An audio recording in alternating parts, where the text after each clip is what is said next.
मधुबन के बाबा, मधुबन के बाबा मुरली वाले, आपका क्या कहना, आपका क्या कहना। ओम शांति। आज 18 जुलाई 2023 के साकार मधुर महावाक्य हैं। आज मीठे मीठे बाप दादा बोले, मीठे बच्चे, तुम इस रूहानी यूनिवर्सिटी में आए हो बुद्धू से बुद्धिवान बनने। बुद्धिवान अर्थात पवित्र, पवित्र बनने की पढ़ाई तुम अभी पढ़ते हो। बाबा ने कहा, मीठे बच्चे, तुम इस रूहानी यूनिवर्सिटी में आए हो बुद्धू से बुद्धिवान बनने। बुद्धिवान अर्थात पवित्र, और पवित्र बनने की पढ़ाई तुम अभी पढ़ते हो। बाबा ने आज प्रश्न पूछा है कि बुद्धिवान बच्चों की मुख्य निशानी सुनाओ, और उत्तर में बाबा कहते हैं कि बुद्धिवान बच्चे ज्ञान में सदा रमण करते रहेंगे। उन्हें मौलाई मस्ती चढ़ी हुई होगी। उनकी बुद्धि में सारे सृष्टि चक्र की नॉलेज रहती। नशा रहता कि हमारा बाबा हमारे लिए परम धाम से आया हुआ है, हम उनके साथ परम धाम में रहते थे। हमारा बाबा ज्ञान का सागर है। हम अभी मास्टर ज्ञान सागर बने हैं। हमें वह मुक्ति, जीवन मुक्ति का वर्षा देने आए हैं। मुरली का गीत है, कौन आया मेरे मन के द्वारे। ओम शांति। जीव की आत्मा जानती है कि हमारा परमपिता परमात्मा हमको सम्मुख पढ़ा रहे हैं, वह राजयोग सिखला रहे हैं। तो जैसे कि यह ईश्वरीय यूनिवर्सिटी ठहरी। यूनिवर्सिटीज को क्यों कहते हैं? ऐसे नहीं कि और जो भी सब यूनिवर्सिटीज हैं वह यूनिवर्स के लिए हैं, नहीं। जैसे विलायत में यूनिवर्सिटी है, परंतु वहां हैं गोरे, तो काले लोगों को आने को अलाउ ही नहीं करते हैं, तो ये यूनिवर्स के लिए तो नहीं ठहरी, तो उनको यूनिवर्सिटी नहीं कहेंगे। और यहाँ तुम बच्चे जानते हो कि यह सच्ची सच्ची ईश्वरीय यूनिवर्सिटी है, परंतु कोई भी समझ नहीं सकते हैं क्योंकि बुद्धू हैं। बुद्धू को बुद्धिवान बाप ही बनाते हैं। मनुष्य बुद्धिवान के आगे माथा झुकाते हैं। देवी देवताओं को, सन्यासियों आदि को माथा झुकाते हैं। सन्यासी पवित्र हैं तो जरूर बुद्धिवान ठहरे। पवित्रता को अच्छा मानते हैं। यह विकार ही मनुष्य को हैरान करते हैं। इसलिए पवित्र रहने वाले सन्यासियों को गृहस्थी लोग बुद्धिवान समझते हैं और उनके चरणों में झुकते हैं। बस सन्यासी लिबास देखा और झट माथा झुकाएंगे। अभी तो उनका मान कम हो गया है, इसलिए संभाल कर कदम उठाते हैं। आगे तो सन्यासियों को देख झट ऑफर करते थे कि स्वामी जी हमारे घर पर चलो। अभी तो टू मच हो गए हैं और तमो प्रधान बन पड़े हैं, इसलिए जो बहुत नामी ग्रामी है उनका ही मान होता है। बड़े आदमी भी उनको माथा झुकाते हैं। क्यों? पढ़े लिखे तो सन्यासियों से भी जास्ती हैं, परंतु वह पवित्र है, सन्यास किया है, इसलिए बुद्धिवान माने जाते हैं। अभी तुम बुद्धिवान बनते हो। तुम अभी रचयिता और रचना के आदि मध्य अंत को जानते हो, परंतु तुम्हारे में भी सभी को इतना नशा नहीं है। नशा चढ़ने में भी टाइम बहुत लगता है। पूरा नशा तो अंत में ही रहता है। अभी जितना जितना तुम पुरुषार्थ करते हो उतना नशा चढ़ता जाता है। निरंतर यह याद रहना चाहिए कि हम आत्माओं का बाप परमात्मा आया हुआ है, हमको पढ़ा रहे हैं विश्व का मालिक बनाने। तो पुरुषार्थ करने की शुभ चिंता होनी चाहिए। सभी को वह चिंता नहीं रहती। यहाँ सुनते समय नशा चढ़ा और यहाँ से बाहर निकला और खेल खलास। नंबरवार है ना। और हम आत्माओं का बाप आया है, हम उनके पास परम धाम में रहते थे, ऐसे और कोई नहीं समझते हैं। साधु सन्यासी आदि पवित्र हैं, तुम्हारे में भी नंबरवार हैं। सभी को ये निश्चय नहीं बैठा है कि हमारा परमपिता परमात्मा ज्ञान का सागर है, जीवन मुक्ति दाता है, जो हमको स्वर्ग का मालिक बनाते हैं। यहाँ से पांव बाहर निकला और वह खुशी गुम हो जाती है। नहीं तो तुम बच्चों को कितनी खुशी रहनी चाहिए। मैंने भी स्तन का आधार लिया है, नहीं तो राजयोग कैसे सिखलाऊं। मुझे अपना शरीर नहीं है, मंदिरों में देखेंगे तो सबको अपना शरीर है। मैं तो अशरीरी हूँ और सभी को आकारी व साकारी शरीर मिला हुआ है, मेरा शरीर नहीं है। सोमनाथ का मंदिर है अथवा शिव के मंदिर में जहाँ भी जाओ वहाँ निराकारी रूप है, सिर्फ नाम भिन्न भिन्न रख दिए हैं। यह तो जानते हो कि आत्मा परम धाम से आती है, भिन्न बजाती है। मैं इस 84 के चक्र में नहीं आता हूँ, मैं हूँ परम धाम में रहने वाला, इस शरीर में आया हूँ। तुम कहेंगे निराकार फिर कैसे आते हैं? हाँ, आ सकते हैं। तुम लोग पितृ खिलाते हो तो आत्मा आती है ना, शरीर तो नहीं आता। आत्मा प्रवेश करती है, समझते हैं आत्मा दूसरे शरीर में प्रवेश करती है। कोई तो भूत की आत्माएं बहुत चंचल होती हैं, पत्थर आदि मारती हैं। आत्मा शरीर में आती है तब सब कुछ कर सकती है, उसे घोस्ट कहते हैं। अशुद्ध आत्माएं भी प्रवेश करती हैं। तुम बच्चों को अनुभव है कि कैसे अशुद्ध आत्माएं भटकती हैं जब तक उनको अपना शरीर मिले। शुद्ध आत्माएं भी आती हैं और यह भी ड्रामा में नूद है। जो कुछ पास हुआ वह ड्रामा का खेल है। बाप समझाते हैं कि मैं आकर साधारण बूढ़े तन में प्रवेश करता हूँ। जरूर अनुभवी का शरीर चाहिए ना। ब्रह्मा का नाम मशहूर है, ब्रह्मा की राय भी मशहूर है। ब्रह्मा को फिर कहाँ से राय मिली? ब्रह्मा है शिव बाबा का बच्चा, तो उनकी है श्रीमत। तो जरूर मुख्य श्रीमत ब्रह्मा की होनी चाहिए जिसमें बाप प्रवेश करते हैं। भारतवासी इन बातों को नहीं जानते, वह तो समझते हैं कि सब एक ही है, एक है। श्री कृष्ण शिवादि सब एक ही है।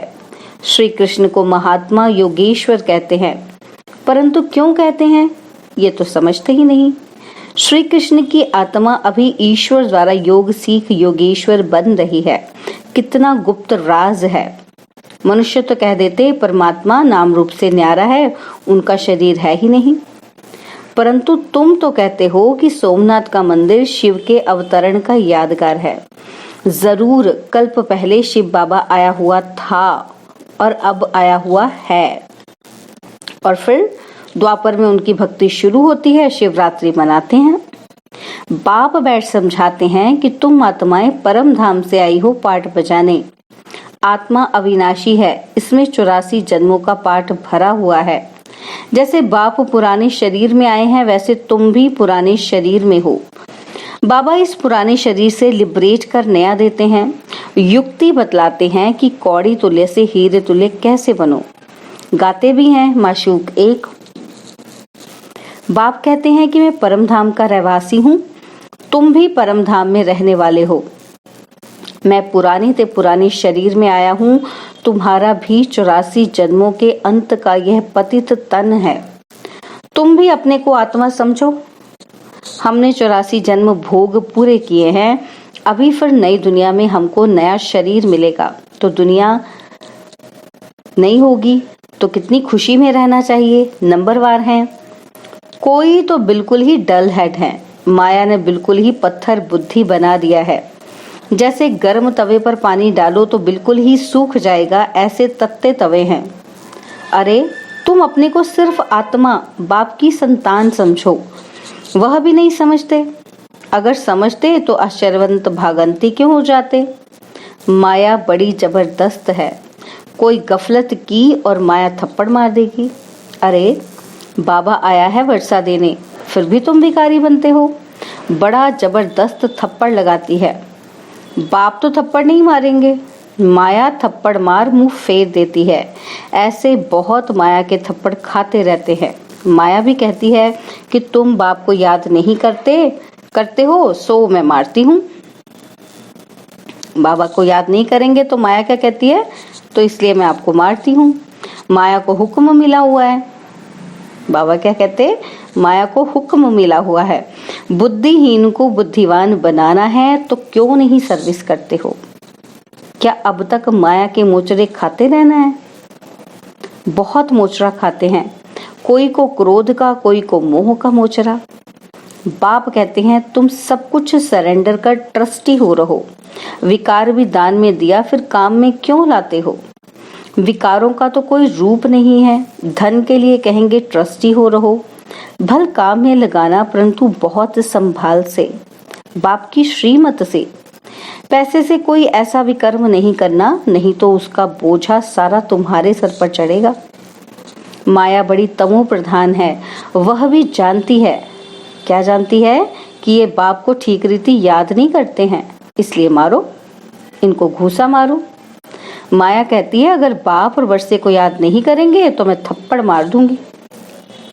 बहुत बच्चे लिखते भी हैं कि बाबा माया ने थप्पड़ मार दिया, तो बाबा भी लिखते हैं कि हाँ बच्चे, माया को तो हुक्म मिला हुआ है खूब थप्पड़ मारो।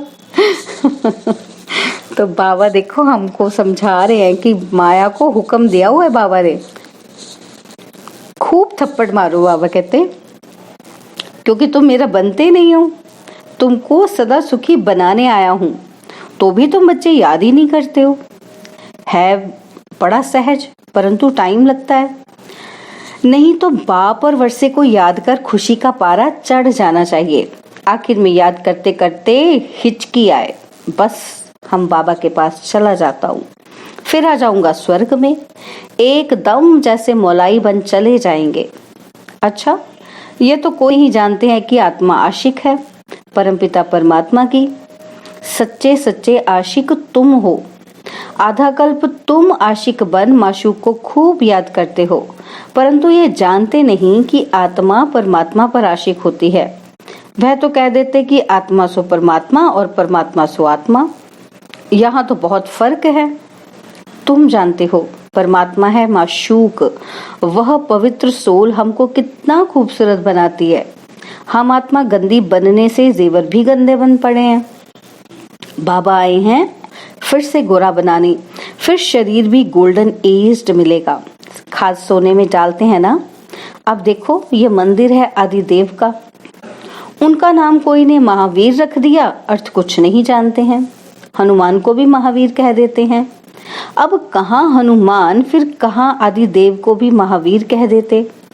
जैनी महाराज मुनि ने जो कुछ कहा वह चल पड़ा। आजकल तो रिद्धि सिद्धि भी बहुत हो पड़ी है। यह बाबा सबको जानते हैं, बहुत मेहनत करते हैं, हाथ से केसर निकालते हैं। मनुष्य समझते हैं कि बस कमाल है, झट फॉलोअर्स बन जाते हैं। रिद्धि सिद्धि वालों के तो ढेर फॉलोअर्स हैं, यहाँ तो वह बात ही नहीं है। बाबा कहते हैं कि मैं 5000 वर्ष पहले मुआफिक आया हूँ, ऐसे कोई कह ही ना सके। बच्चे कहते हैं बाबा 5000 वर्ष पहले हम आए थे, आपसे स्वर्ग का वर्षा पाया था, अब फिर परमपिता परमात्मा शिव के बच्चे आकर बने हैं इस ब्रह्मा द्वारा। दुनिया है कलयुग में, और कलयुग में ब्राह्मण कहाँ से आए? ब्राह्मण तो संगम पर चाहिए।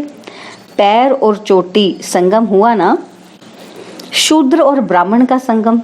शूद्र से फिर ब्राह्मण बनते हैं। यह 84 का चक्र तो कोई नहीं जानते। तुम जानते हो कि हम ब्राह्मण हैं, ब्रह्मा की औलाद प्रैक्टिकल में बने हैं। उन ब्राह्मणों को तुम कह सकते हो कि तुम ब्राह्मण अपने को ब्रह्मा की औलाद कहलाते हो। बता नहीं सकेंगे, है ना। तो बाबा कहते हैं उनसे पूछो, अच्छा ब्रह्मा का बाप कौन है, तो वो बता ही नहीं सकेंगे। डिब्बी में ठिकरी, बस हम ब्राह्मण ही भगवान हैं। तुम सब भक्त थे, अब कहते हो कि हम लक्ष्मी को बनने लायक बन रहे हैं। इसमें पुरुषार्थ चलता है। समझो कि हम परम धाम से आए हैं और अभी बाबा फिर वापस ले जाने आए हैं। हम भी ब्रह्मांड के मालिक हैं। बाबा भी पुराने तन में आए हैं, हम भी पुराने तन में हैं। बाप कहते हैं हमको भी पुराना तन लेना पड़ता है। अब मुझ बाप को याद करो तो विकर्म विनाश होंगे। टाइम भी देते हैं। पांडव गवर्नमेंट की सर्विस कम से कम 8 घंटा होनी चाहिए। राजयोग सिखलाना है, शंख ध्वनि करनी है। तुम श्रीमत से भारत को खास और दुनिया को आम स्वर्ग बनाते हो। स्वर्ग में सिर्फ तुम आते हो और धर्म वाले नहीं आते। ब्राह्मण, देवता, क्षत्रिय, वैश्य, शूद्र, इसको विराट स्वरूप कहा जाता है।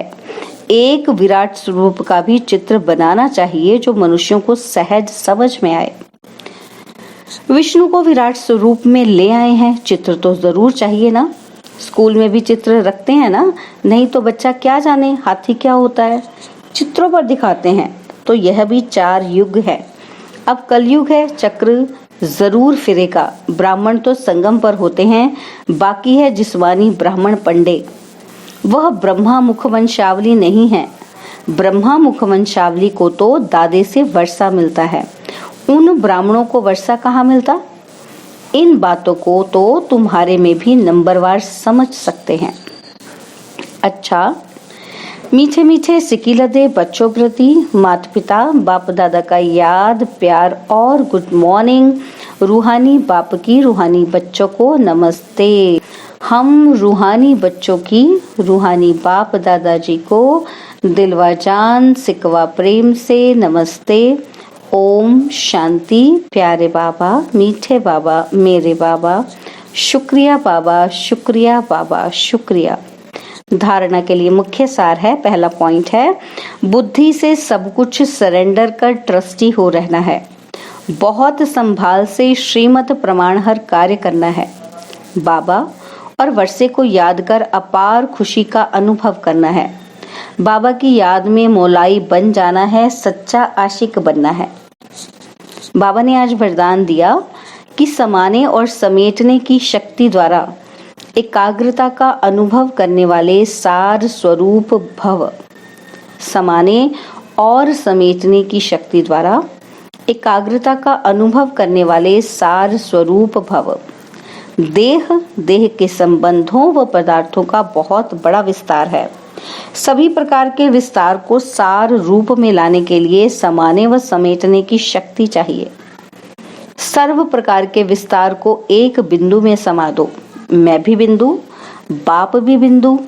एक बाप बिंदु में सारा संसार समाया हुआ है, तो बिंदु रूप अर्थात सार स्वरूप बनना माना एकाग्र होना। एकाग्रता के अभ्यास द्वारा सेकंड में जहां चाहो जब चाहो बुद्धि उसी स्थिति में स्थित हो सकती है। स्लोगन है, जो सदा रूहानियत की स्थिति में रहते हैं वही रूहानी गुलाब हैं। जो सदा रूहानियत की स्थिति में रहते हैं वही रूहानी गुलाब हैं। ओम शांति।